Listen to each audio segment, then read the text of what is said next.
আজ আমি আপনাকে বলবো অ্যালার্জি বা আমবাতের মহা ঔষধ। মহা ঔষধ বলার এটাই উদ্দেশ্য, এই গাছড়া ঔষধগুলি এত ভালো কাজ করে আপনি খেলেই বুঝতে পারবেন। খুব অল্প দিনে এই সমস্যা থেকে মুক্তি পাবেন।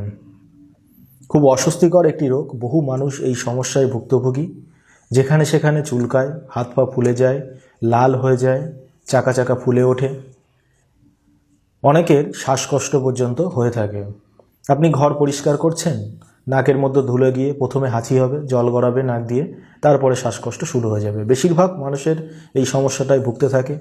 অনেকের চোখে অ্যালার্জি থাকলে চোখ লাল হয়ে যাবে, চোখ দিয়ে জল গড়াবে, চোখ চুলকাতে থাকবেন। অনেকের ধুলোতে অ্যালার্জি আছে, ফুলের গন্ধে অ্যালার্জি আছে, অনেকের শাড়ির গন্ধে অ্যালার্জি আছে। এক একজনের এক এক কিছুতে অ্যালার্জি থাকে। দেখা গেল যে আপনি ধুলো আপনার নাকে গেল, তখন প্রথমে হাঁচি হবে, তারপরে নাক দিয়ে জল গড়াবে, তারপরে শ্বাসকষ্ট। বেগুন, চিংড়ি মাছ, ডিম, দুধ খেয়েছেন, গা চুলকাতে শুরু করলো, গা হাত পা ফুলে গেল।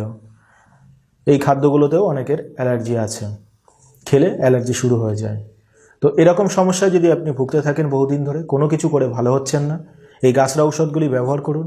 এর কোনো পার্শ্ব প্রতিক্রিয়া নেই, খুব সহজে এই সমস্যা থেকে আপনি মুক্তি পাবেন। ভিডিওটি ভালো লাগলে একটি লাইক